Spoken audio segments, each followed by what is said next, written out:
Bonjour à tous, bienvenue pour cette nouvelle vidéo. Et c'est le retour des parties entre amateurs. Donc ces parties où il y a beaucoup plus de rebondissements que dans les parties de grands maîtres. Et donc on peut voir des situations aussi qu'on n'a pas l'habitude de voir. Donc c'est assez intéressant pour voir différents schémas et apprendre des choses. Alors, deux petites annonces avant qu'on commence. Donc dimanche commencera le championnat de France des jeunes à Belfort. Donc, ça durera une semaine. Il y a 1300 jeunes qui sont, plus de 1300 jeunes qui sont attendus. Je crois qu'on risque de même être à 1400. Donc magnifique compétition. Une des plus belles compétitions de jeunes en Europe, hein, tout simplement. Et donc il y aura plusieurs jeunes qui rêveront de devenir champion de France et de pouvoir représenter l'équipe de France dans le championnat d'Europe, championnat du monde. À cette occasion, j'ai mis le maillot du championnat d'Europe d'échecs de l'année dernière, voilà, où j'ai coaché des jeunes de l'équipe de France Espoir. Et donc la sélection sera aussi faite après les championnats de France jeunes.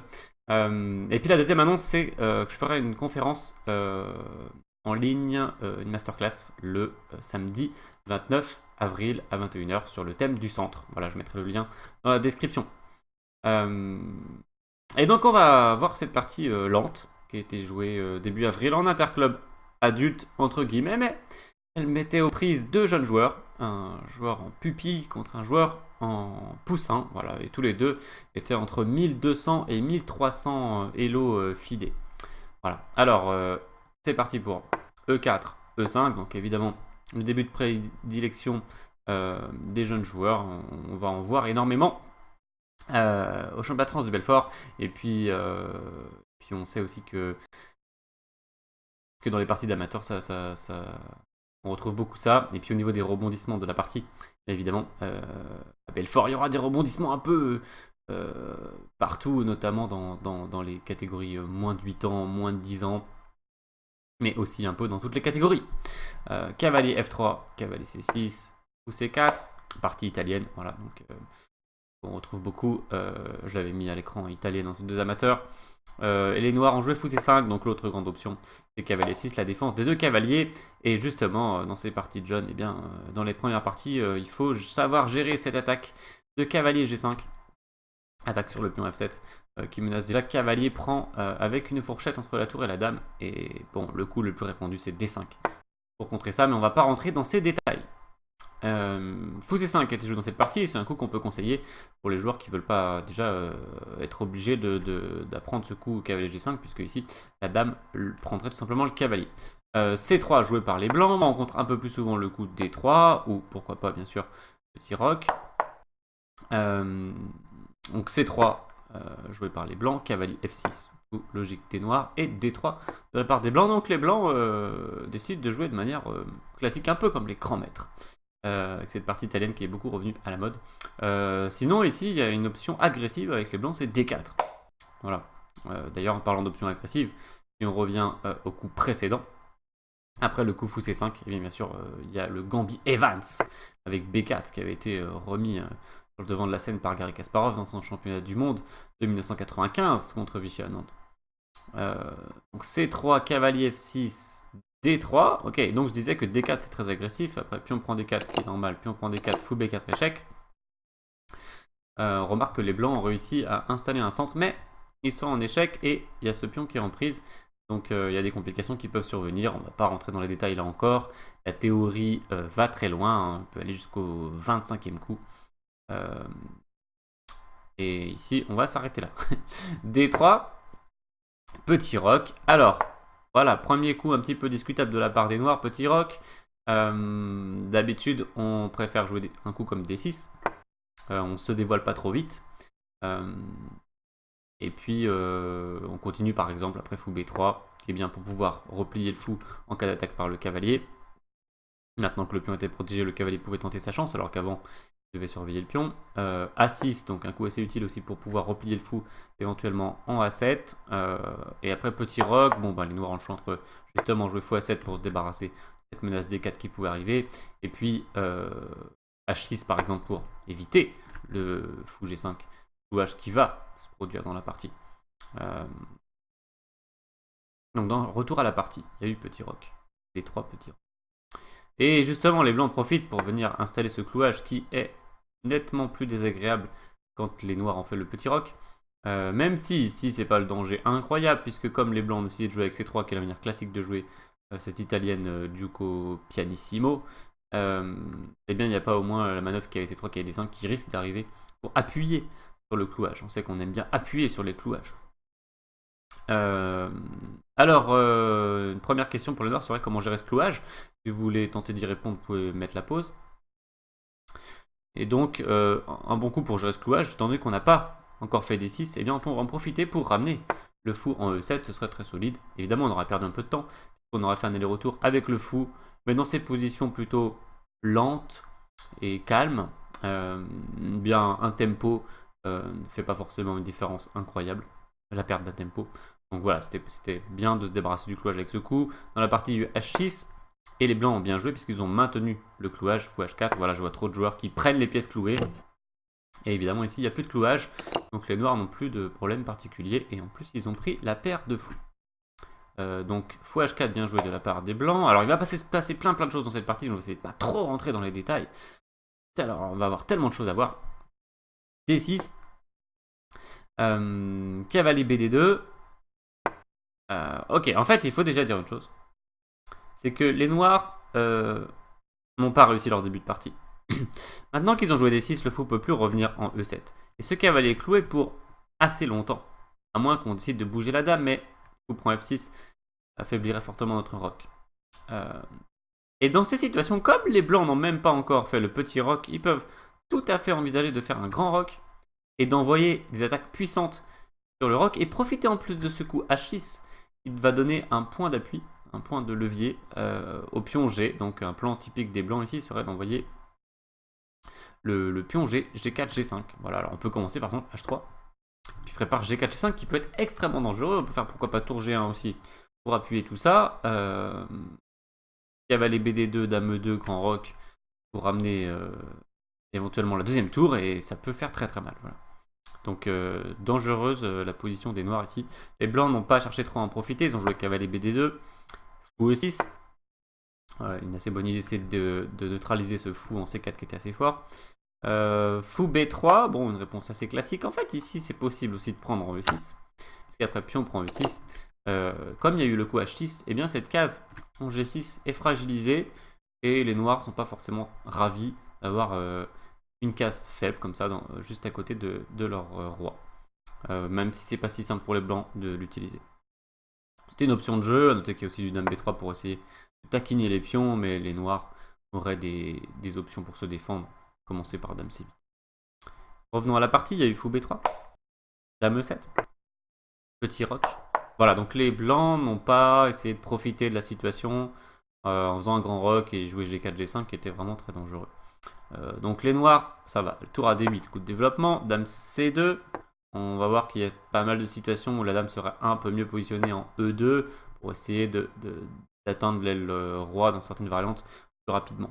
En C2, là, elle est un peu plus loin de l'aile roi. Donc dans les deux cas, il veut relier ses tours, ce qui est une bonne idée.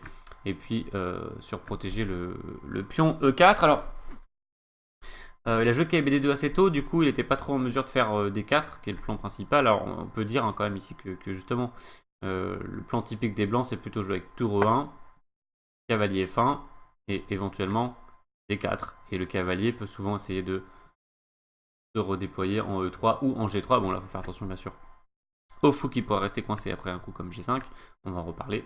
Mais sinon c'est le plan typique. Dans la partie il y a eu dame C2.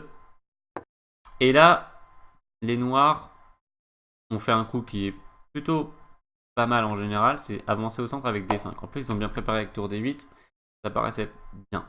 Mais en fait, il y a un souci assez embêtant avec ce coup. Les blancs ne vont pas en profiter. Alors, si vous voulez chercher ce qu'auraient dû faire les blancs ici, vous pouvez mettre la pause. Alors, si vous avez trouvé que D5 était prématuré à cause de ce clouage qui traîne là, et que vous en avez profité avec E prend D, bien joué à vous. Donc obligé pour les noirs, comme le cavalier cloué, il ne peut pas prendre, de prendre avec le fou. Et après l'échange des fous, là c'est la tour qui doit prendre bien sûr. Et on a le classique cavalier E4 qui vient appuyer sur le cavalier cloué. Voilà, donc on menace tout simplement cavalier prend cavalier, qui forcerait la reprise G prend F avec un roi fragilisé. D'ailleurs, ici, on menace peut-être aussi le coup C4, puisque cette tour est un peu surchargée. Pas surchargée, mais devrait partir de la défense du fou. Alors la dame, c'est la dame qui risque d'être surchargée. Elle est un peu occupée à s'occuper du fou et du pion, enfin du futur pion F6, il y a qui prend, pion prend. Bon, je ne vais pas rentrer dans les détails trop compliqués. Et si les noirs essaient de se dégager avec G5, et bien ici, il y aura un coup assez classique, mais qui marche encore mieux que d'habitude, parce que là, c'est très direct. C'est sacrifier un cavalier en G5, c'est possible celui-là, puisque l'autre, il fait déjà une pression sur le cavalier. Et après, pion prend, fou prend, et bien le cavalier F6 va être perdu. Hein. Donc là, les noirs vont perdre beaucoup de matériel, et ils sont totalement perdants. Voilà. À noter que d'habitude, par exemple, ici, si les noirs, au lieu de faire D5, avaient fait G5, c'est intéressant, puisque quand il prend G5, il faut toujours étudier hein, comme sacrifice. Après, H prend, fou prend. C'est pas du tout simple pour les noirs de gérer ce clouage. Et il faut faire attention au coup F4, qui pour l'instant, heureusement, n'est pas possible directement, parce que c'est cloué, mais prépare un petit coup, par exemple, prendre roi H1, puis F4, l'attaque peut arriver très vite. Alors c'est là qu'on voit qu'en fait, la dame n'aurait pas dû aller en C2. Si elle avait été en E2, ça aurait été beaucoup plus fort pour appuyer sur le clouage avec dame F3 et puis passer sur G3, sur H4, voilà, se rapprocher du roi. Et ici, du coup, c'est un peu juste. Et les noirs peuvent essayer de survivre avec roi H8 et passer la tour. Et ça a l'air d'être ok pour les noirs ici. Donc c'était une possibilité. Une possibilité pour se débarrasser de ce fichu clouage, ça aurait été cavalier B8 pour venir solidifier en D7 comme ça, afin de pouvoir éventuellement libérer la dame de la défense du cavalier. Alors on n'a pas beaucoup de cases pour la dame, mais c'est un petit dame 8 déjà, même si ce serait cloué après sur la tour, les problèmes des noirs seraient loin d'être terminés, même avec cette manœuvre. Bon, revenons à la partie, il y a eu D5, je vois que je rentre beaucoup dans les détails, ça fait déjà 12 minutes de vidéo, il y a encore beaucoup de choses à voir, donc je vais essayer d'accélérer un peu. Je vous dirai de mettre la pause, il y aura des coups à chercher, ça vous fera des petites respirations. Donc tour à D1, dommage pour les blancs qui n'ont pas profité avec E prend D. D prend E, voilà, alors les noirs n'étaient pas dans leur assiette en ce début de partie. Hein. Des imprécisions, et puis là des erreurs qui coûtent cher, comme D prend E4, et qui autorisent cavalier prend E4. Alors peut-être qu'ils avaient prévu pion prend E4, qui dans la majorité des cas serait bien pour avoir le pion dans le centre. Hein. Le centre, on peut le rappeler, c'est ces 4 cases qui sont D4, E4, D5, E5. D'habitude, on aime bien jouer ça. Puis on peut peut-être enchaîner par des KC4 à des moments. Mais ici, bien sûr, cavalier prend E4, c'est le bon coup, puisqu'on appuie sur le cavalier cloué. Bon, les noirs n'auraient jamais dû laisser cette possibilité. Ils devaient jouer à peu près n'importe quel autre coup, et pourquoi pas D4, limiter un peu la casse. Dans la partie, il y a eu pion prend E4. Cavalier prend E4. Et donc, situation très désagréable pour les noirs qui vont pas arranger leur situation avec leur prochain coup. Partez dans mon sentiment. Fou G4 pour clouer aussi le cavalier en F3 sur la tour. Mais on va voir que ça aura pu poser un problème terrible. Les blancs font cavalier prend F6 comme on l'avait déjà évoqué. Obligé bien sûr, pion prend F6. Et là, vous pouvez mettre la pause pour chercher le coup que les blancs devraient faire dans cette position.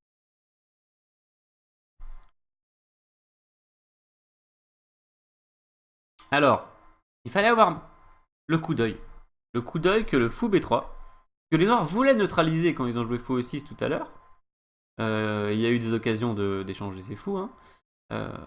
Et maintenant, le fou a décidé de changer de cap et de venir clouer le cavalier. Et maintenant, ce fou B3 est libéré totalement. Et c'est le fou classique d'italienne, en fait, hein, qu'on retrouve aussi dans certaines variantes de la partie espagnole. C'est bien sûr des cousines, l'italienne et l'espagnol, des ouvertures cousines.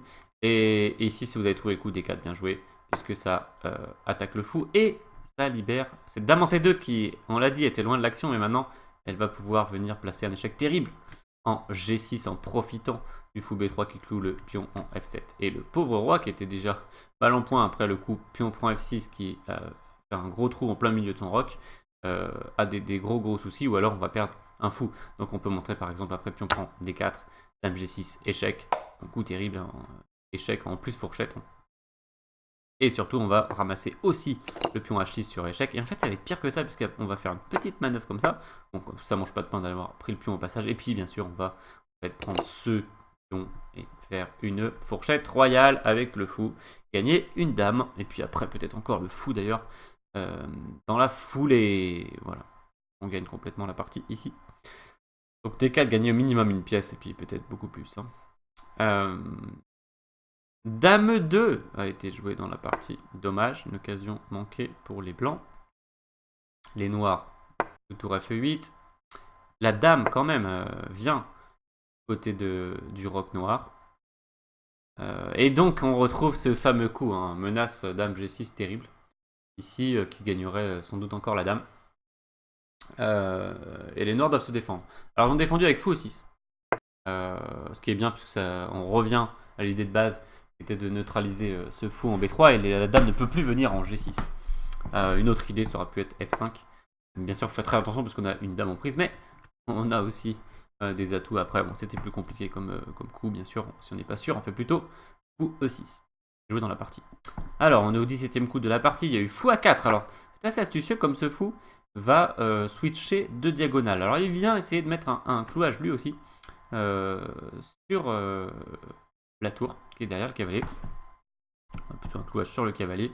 À cause de la tour qui est derrière. Fou D5, les noirs combattre. Dame G4, échec. Roi H7. Et fou C2, bien joué de la part des blancs qui ont vu qu'il n'y avait rien du tout à faire avec le clouage là-bas. Et le fou italien revient comme dans une espagnole sur la case C2 et va venir essayer de jouer sur cette diagonale. Il y aura juste à avancer le pion pour essayer de réussir ce plan. Tour G8, joué par les noirs, attaque la dame. Alors, un peu discutable. Si on voit qu'il y a le pion qui va attaquer le fou, on peut enlever ce fou. Déjà, on aura moins de problèmes. Tour G8 joué dans la partie. Les blancs avaient le choix ici. De coups, bon, D4 échec, c'était bien, mais c'est vrai qu'on a la dame en prise. Mais c'était un coup assez puissant. S'il fait roi H8, on imagine dame F5 qui menace mat et on prend F6, même s'il y a encore peut-être tour G6. Mais dans tous les cas, dans toutes ces variantes, on ramasse le fou en C5. Hein. Donc on va gagner une pièce. Dame F5 échec joué dans la partie, à la place de D4 échec. Et tour G6 répondu par les noirs, qui voulaient défendre le pion F6 attaqué 2 fois. À vous de jouer les blancs. Qu'est-ce que vous faites si vous avez les blancs? Je vais mettre la pause. Alors, eh bien, encore une fois, hein, il faut faire jouer ce fou en C2. Donc D4, c'était la bonne réponse. Ça a été joué dans la partie. Bravo de la part des blancs. Donc l'idée, c'est après E prend D4 par exemple. On n'a pas créé vraiment une menace sur cette diagonale, le plateau à protéger par le pion. Mais on peut prendre en F6. Et là, en fait, on profite de la tour clouée. Puisque s'il fait dame prend, on prend. Et on a gagné une dame. Alors, la tour est clouée. Puis sinon, on va ramasser du matériel. Hein, là-bas, la tour en D8. Et puis peut-être après, on va bouger la dame tout simplement pour venir gagner la tour G6 par le fou. Donc, catastrophe hein, ici, après D4. Si les noirs prennent en D4, alors ils ont essayé E4 pour fermer la diagonale. Voilà, on est de retour à la partie. Mais, problème de tactique, hein, les blancs vont prendre en C5, les noirs vont prendre en F3 et les blancs vont prendre en D5. Et ils ont gagné 2 pièces. Alors que les noirs n'en ont pris qu'une seule. Donc une pièce de plus ici pour les blancs. Donc pour l'instant, on peut dire quand même que les blancs, même s'ils ont raté une ou deux occasions qui étaient meilleures, et puis ils ont... ils ont juste raté quelques améliorations, mais sinon ils ont fait une bonne partie et ils sont récompensés par le gain d'une pièce.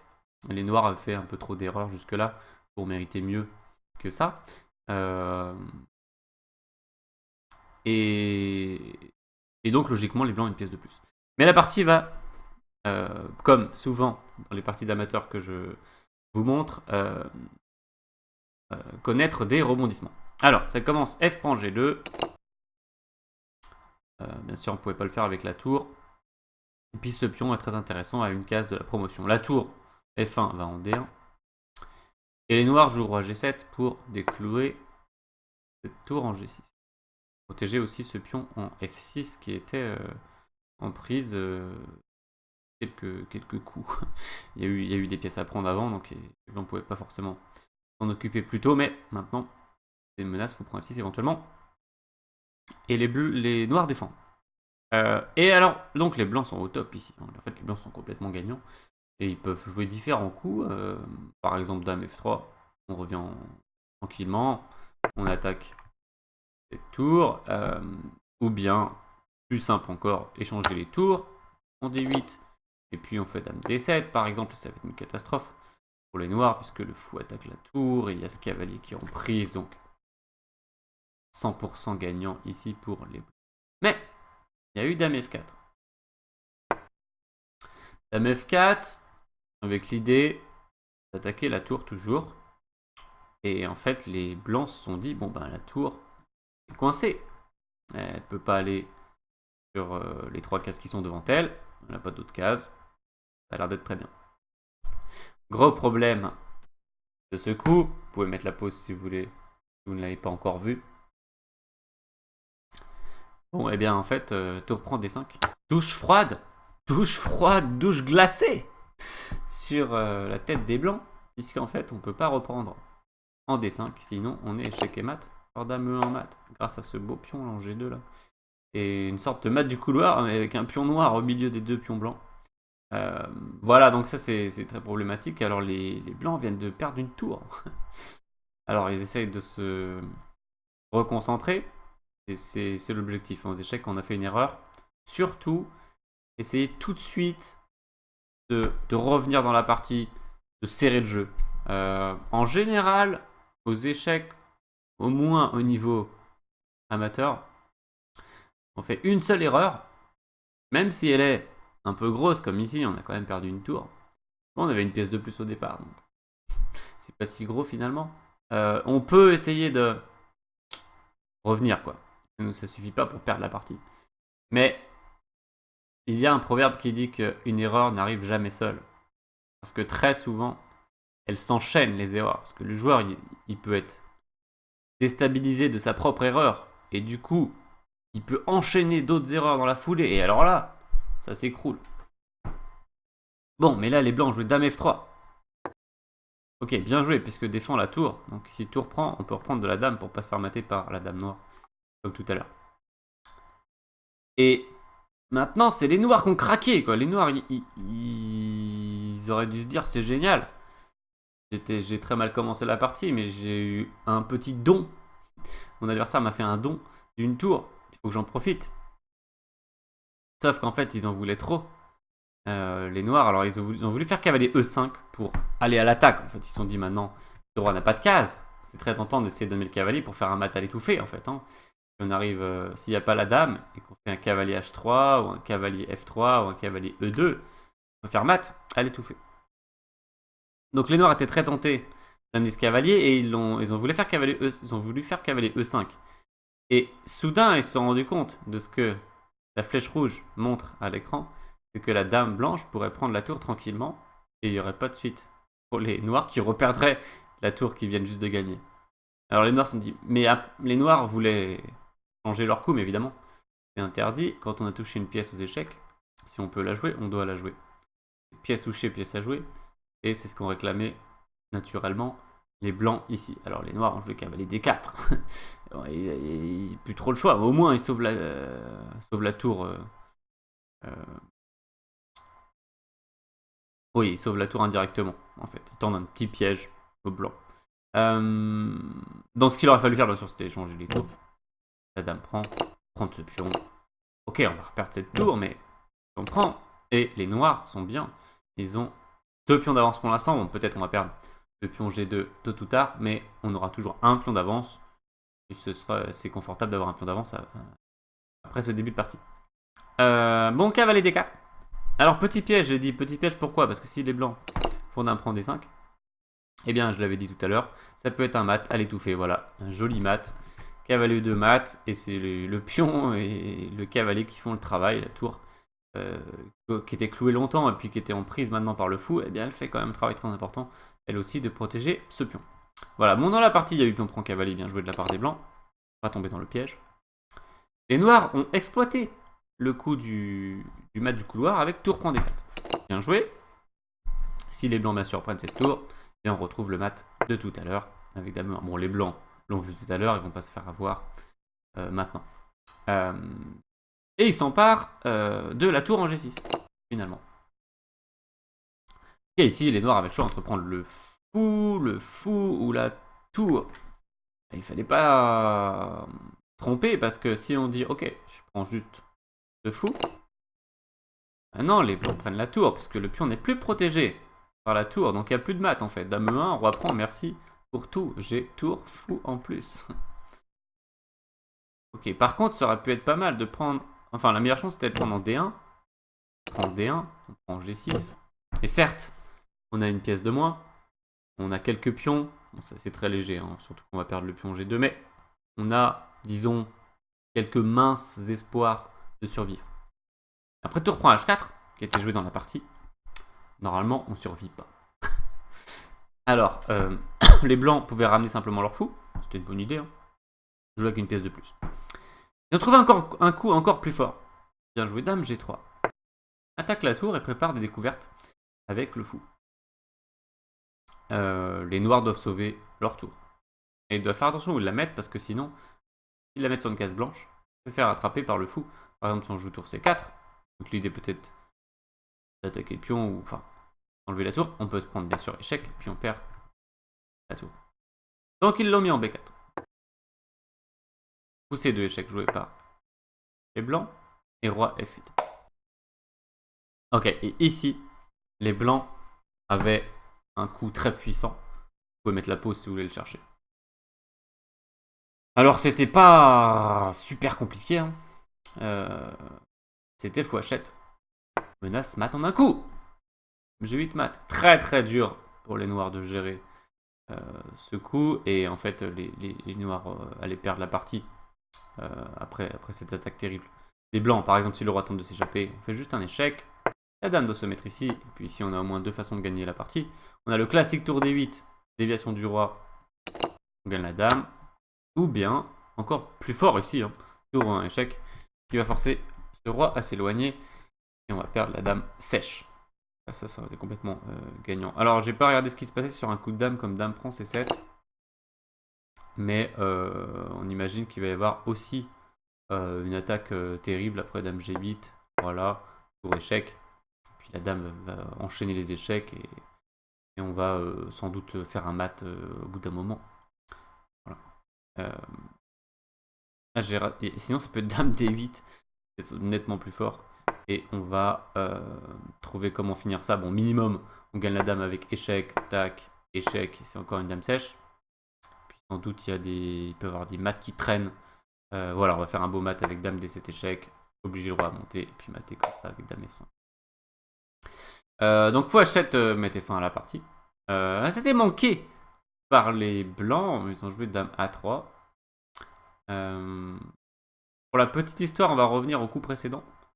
Et les noirs avaient joué roi H8. Et il y avait dame D3 qui mettait aussi fin à la partie, puisque la menace dame H7 échec et mat est terrible. Et même si le roi essaie de s'échapper, en fait il va pas très loin, puisqu'il y a mat en deux coups. Donc roi F8, dame A3.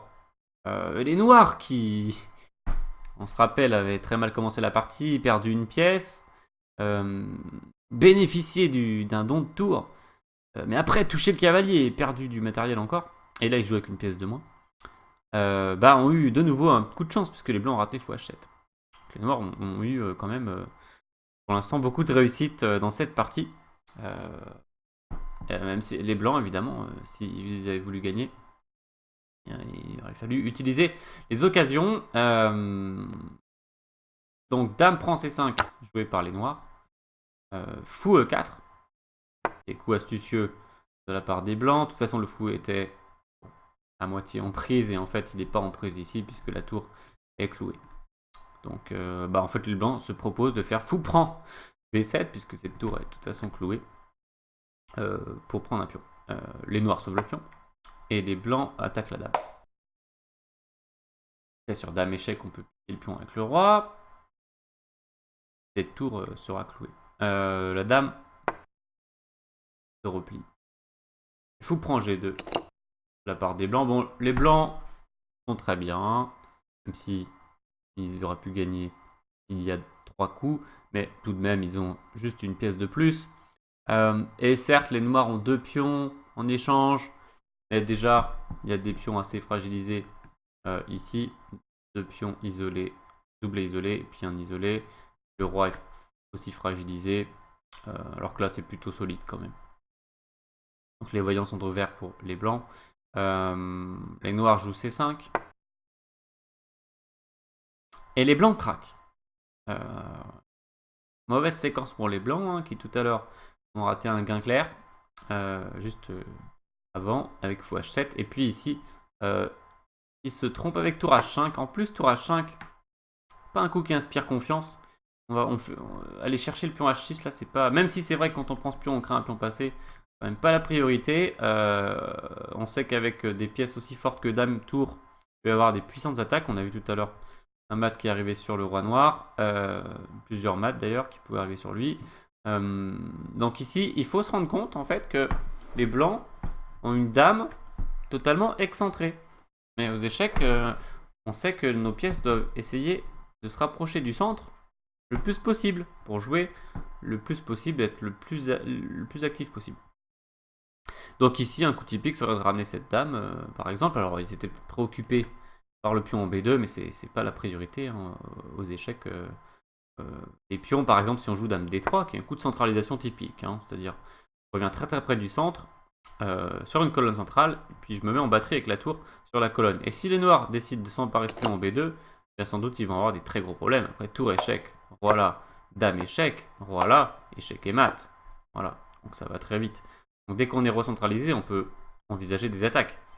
Si les noirs auraient dû se dire, les blancs pardon, auraient dû se dire, ma dame est hors jeu, pardon, après C5, je dois la ramener. Donc dans la même idée, on peut jouer des coups comme dame F3. Déjà, ça va.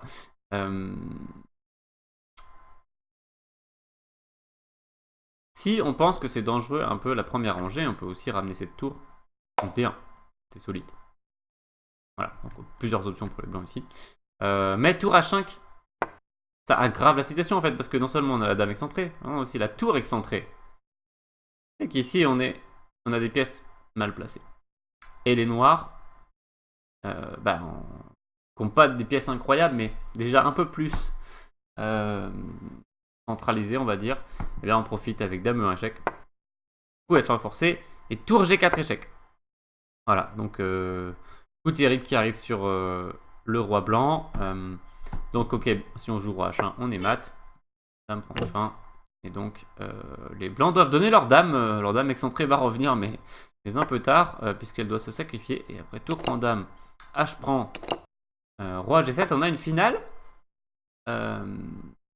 Alors tout de même pas 100% désespéré pour les blancs, parce qu'ils ont tour, fou, ont dame et 2 pions. Encore une fois, les pions noirs, c'est pas incroyable sur l'aile roi. C'est assez fragile. Alors certes, ils ont un 3 contre 2. Majorité 3 contre 2 à l'aile dame. Les noirs, donc ça, ils peuvent espérer faire au moins un pion passé avec ça. Mais la différence matérielle n'est pas énorme. Positionnellement, on pourrait penser que les blancs ont quelques chances. En fait, cette finale va être vraiment très très dure.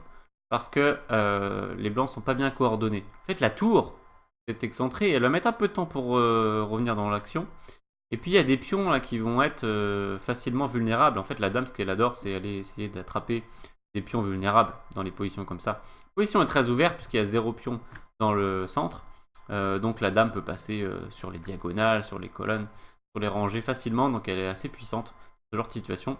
Et les blancs, il faudrait qu'ils aient leur tour déjà bien placé pour essayer de bien garder les pions là. Ce ne sera pas le cas. Donc roi G2 pour déclouer le fou, certes. Roi G6 attaque la tour. Ça, c'était pas forcément la meilleure idée puisque ça permet à la tour de revenir un peu dans le jeu. Et dame B1 tout de même pour venir attaquer les pions. Tour A4. Ok, on va continuer cette partie. Dame prend B2, tour prend A7. Chacun a pris un pion. Et les noirs, en prenant B2, on crée un pion passé. Le pion C. Et ils y vont avec leurs 2 pions en fait. B5. Donc B décide d'accompagner le pion C. Tour A5. C4. Ok, attaque le pion hein, avec le fou et la tour. C4, ça défend. Et les blancs décident d'essayer de casser ce duo de pions. C'est vrai que s'il continue sa route, alors C3, faut voir parce que il y a le pion B5 en prise. Et puis B4, pour l'instant, il y a le pion C4 en prise. Mais les noirs pardon, vont s'organiser. Et puis on imagine que ces deux pions pourront continuer leur route à un moment. D'autant plus que cette tour est un peu obligée de défendre le pion A pour l'instant. Donc c'est pas évident bien sûr de défendre cette position avec les blancs. Alors c'était une assez bonne idée de leur part d'essayer de casser ce duo de pions. Hein. Si vous voyez un fort duo de pions chez votre adversaire, vous pouvez essayer de le casser. Donc A4 c'était une assez bonne idée, mais ça va pas suffire bien sûr pour sauver la finale, mais l'idée était bonne. Si on prend A4, tour prend A4. Alors, c'est aussi possible de faire fou prend C4, mais après dame B4, on attaque les deux pièces. Heureusement, les blancs peuvent faire échec intermédiaire avec le fou. Roi se cache, tour bouge, A3. Bon, ça va quand même gagner normalement cette position pour les noirs, hein, puisque le pion passé en A3 à deux cases de la dame est très fort. Et puis des fois, on pourrait juste finir le travail avec un dame B2, A2, A1. Et il doit faire attention à ces pièces de ne pas en perdre une en route. Bien sûr, on va en reparler tout à l'heure. Donc, tour prend A4. C3. Maintenant, une question pour vous. Que faire avec les blancs dans cette situation? On va mettre la pause. Alors, il y a eu tour C4. C'était pas la bonne idée. Il fallait jouer fou D3 échec. Et en fait, je voulais montrer qu'après le roi G7, on peut jouer quelque part la tour. Et sur C2, sacrifier le fou sur le pion. Et après dame prend, en fait, c'est très intéressant. Puisqu'on peut atteindre une position où on a un espoir de faire une forteresse. Alors, la forteresse, c'est une position imprenable, même avec du matériel en moins. Alors, du matériel en moins, on a une dame de moins et un pion. Et en fait, notre plan serait tout simplement de faire tour H4, tour F4, de faire des allers-retours sur ces deux cases qui sont protégées par le pion, et de dire, ben, tu gagnes pas avec ta dame toute seule, et ton roi peut pas passer. C'est très très proche de faire match nul, en fait. Mais, le petit détail qui fait toute la différence ici, c'est que les noirs ont deux pions F au lieu d'un seul. S'ils en avaient un seul, a priori, ce sera un match nul. Mais avec deux, ils ont une option supplémentaire. On va montrer comment ils pourraient gagner cette finale grâce à leur pion de plus. Donc tour H4, F5. Tour F4, on fait des allers-retours. Le roi vient.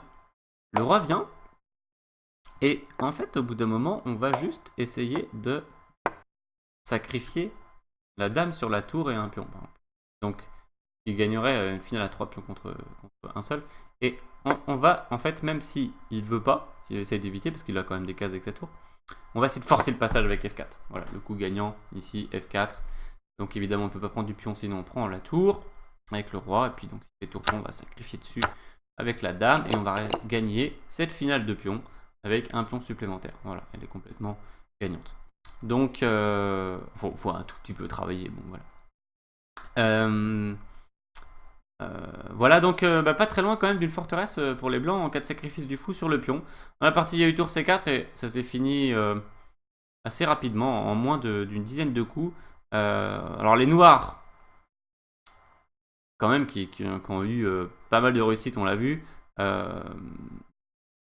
n'ont pas vraiment saisi leur chance puisqu'ils ont joué C2. Qui va laisser, qui perd le pion, hein. Donc c'est horrible, on va être obligé de jouer la finale qui est avantageuse mais avec des chances pour les blancs quoi. Donc il fallait juste jouer dame D2 d'abord, d'accord, et puis on faisait tapis rouge pour le pion et le fou pouvait pas intervenir et malheureusement on va devoir sacrifier la tour ici pour les blancs sur le pion parce qu'on ne pourra pas sacrifier le fou qui est très mal positionné ici pour rater le pion en tout cas, et donc c'est complètement perdu. Alors qu'après pion C2 les blancs font fou échec, F5 bon qui est pas terrible de la part des noirs parce que ça met un pion sur blanc donc il se cloue tout seul, vaut mieux se cacher avec le roi. Bon, F5, il y a eu tour prend C2, c'était peut-être mieux de faire fou prend C2, pièce un peu mieux organisée comme ça, on menace peut-être des moments des petits tours C5 pour taquiner le pion. Il y a eu tour prend C2, dame B3 attaque le fou, tour échec, roi G7, tour D6 protège le fou. Peut-être c'était mieux de faire fou E2 avec les dames D5 échec fou F3 et les blancs sont très solides quand même. Pas très clair cette finale. Hein. Les blancs ont leur chance de faire un match nul. Tour D6, dame B4, attaque la tour, tour A6. Et question pour vous, la dernière, cette vidéo. Que faire avec les noirs? Vous pouvez mettre la pause. Alors, comment progresser? Bah, c'est pas si évident, on peut toujours essayer d'attaquer le fou et la tour, mais normalement, on va pas pouvoir en profiter. Par contre, il faut essayer de détruire un peu cet abri du roi blanc pour l'exposer. Donc, c'est avec F4 qu'on va faire ça. Voilà, donc ça c'est bien joué F4. Bien joué de la part des noirs dans cette partie. F4, tour C6. Alors, faire très attention avec des pièces pas protégées comme ça. Et un roi qui peut se prendre des échecs, on peut facilement perdre une pièce. Bon, là déjà, après dame B7, on était en danger. Heureusement qu'on a fou E4. Bon, sur F5, on tient toujours, mais c'était déjà un peu tendu. Bon, qu'est-ce que j'ai fait? J'ai donné la dame, d'accord. Okay, tour échec, hop, pique la dame. Et les blancs gagnent la partie. Et donc attention aussi, les noirs, s'ils mettent leur dame en face, ils doivent se méfier. Donc F prend G. Voilà, donc les noirs cassent l'abri. Et ici, c'est très très dur. En fait, maintenant, c'est gagnant complètement pour les noirs, puisque l'abri se fait détruire. Il y a eu roi prend, bon, mais de toute façon, c'était difficile. On pouvait plus sauver cette partie. Si on faisait pion prend, il y avait dame échec. Fourchette entre le roi et le fou. Il fallait essayer tour C4, mais après échec, les noirs devraient gagner cette finale. Il y a eu roi prend, et là, les noirs ont au moins deux façons de gagner la partie. Pas la peine de vous les faire chercher. Il y a eu dame A3, qui est très simple en fait, hein, puisque on cloue le fou et la tour peut pas venir D6 pour protéger, puisque la dame surveille. Sinon, on pouvait faire dame B3, et sur tour D6 protège, on gagnait la tour par clouage. Donc voilà ce qui se passe avec un roi exposé. Hein. Donc dame A3, les blancs n'ont pas arrangé leur situation, comme on a dit tout à l'heure, une erreur n'arrive jamais seule, en faisant F4, puisque leur roi devient de plus en plus exposé. En fait, il fallait au moins essayer de garder ce pion comme maigre protection. Mais F4, bon évidemment après roi G2 par exemple, dame prend tour C5, c'est pas la forteresse. Hein. Pour espérer la forteresse, il faudra au moins avoir deux pions contre un. On aurait quelques chances, mais un pion contre deux, c'est complètement perdu. Donc F4, il y a eu dame prend D3 échec. Donc les noirs gagnent le fou, donc ils ont fait le plus dur cette fois. Et la partie s'est achevée au coup suivant, tout simplement après roi G4, dame D7 échec. Une nouvelle double attaque de la dame. Donc la dame spécialise bien sûr des doubles attaques dans ses positions ouvertes et quand il y a un roi exposé en face. Bon, à noter d'ailleurs, on peut montrer hein, sur roi H2, essayer de ne pas perdre la tour tout de suite, et bien la dame elle est manœuvrée tout simplement pour l'attraper. On sent que cette tour quasiment condamnée ici avec le roi exposé, donc il suffit de manœuvrer avec échec. Donc si le roi monte en H3 ou en H1, bien on va faire un échec sur F3 et on va gagner cette tour. Et puis donc sur roi G1 qui est à peu près obligé, il va y avoir dame E3 échec. Et sur roi F1, dame F3 échec, fourchette. Et en fait, il y a la fourchette qui arrive partout, sauf sur H2, mais là, on va faire dame F2 échec. Et puis, il va devoir aller de nouveau sur une des deux cases où on va pouvoir donner échec. Voilà. Donc, pour cette finale, avec la dame contre la tour, donc il faudrait au moins que la tour soit au contact. Donc, intéressante était la position après un sacrifice du fou sur le pion C, où les blancs tentaient la forteresse, qui aurait sans doute fonctionné si les noirs n'avaient qu'un seul pion F, mais avec deux pions F, ils peuvent utiliser sacrifice de dame pour gagner cette partie. Voilà pour cette italienne. Donc, je sais pas si je pourrais faire une vidéo la semaine prochaine, du fait du championnat de France jeune, bien sûr, où je coacherai pendant toute la semaine. Sinon, j'en ferai deux la semaine suivante. Voilà. Je vous dis à bientôt.